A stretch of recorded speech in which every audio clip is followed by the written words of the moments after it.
So அப்புறம் நான் ரீசெண்டாக நான் செக் பண்ணி பார்க்குறப்ப நேற்றே நிறைய பேருக்கு வந்து ஐடி வந்து பிளாக் ஆகிருக்கு.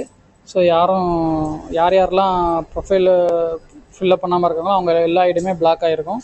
ஸோ இனிமேல் எஸ்பியூலேருந்து என்ன சொன்னாங்க அப்படின்னா, அப்படி பிளாக் ஆகிட்டுனா இனிமேல் ஓப்பனே பண்ண முடியாது அப்படின்ற மாதிரி சொல்லியிருக்காங்க. ஸோ அது இனிமேல் அவங்களோட ஐடியெலாம் இது பண்ண முடியாது. நான் அதான் ஆரம்பத்தில் சொல்லியிருந்தேன், யாரெல்லாம் ப்ரொஃபைலு பேங்க் டீட்டெயில்ஸும் ஃபில்லப் பண்ணாத பண்ணிடுங்க. நீங்கள் ஒர்க் பண்ணாலும் பண்ணலாட்டாலுமே பண்ணிடுங்க. அப்போ தான் உங்களுக்கு ரீஃபண்டுக்காவது உங்களுக்கு வந்து பணம் வித்ட்ரால் எடுக்கிறதுக்கு இதாக இருக்கும் அப்படின்னு தான். ஸோ என் டீம்லேயே 2 பேர் பண்ணாமல் விட்டுருக்காங்க. பட் அவங்களுக்கு பண்ண தேவையில்லை அப்படின்ற மாதிரி சொல்லிட்டாங்க. ஸோ அதனால் பண்ணாமல் இருக்கேன். நான் அவங்களோட ஐடி பிளாக் ஆகிட்டு. ஸோ பிளாக் ஆகிட்டு அப்படின்னு எப்படி கண்டுபிடிச்சிக்கலாம் அப்படின்னா, இந்த ஸ்க்ரீனில் பார்த்தீங்கன்னா இந்த மாதிரி ஃபோட்டோ இருக்கா, இதில் வந்து கீழே பார்த்தீங்கன்னா உங்களுக்கு வந்து இதில் பிளாக் அப்படின்ற மாதிரி காமிக்கும்.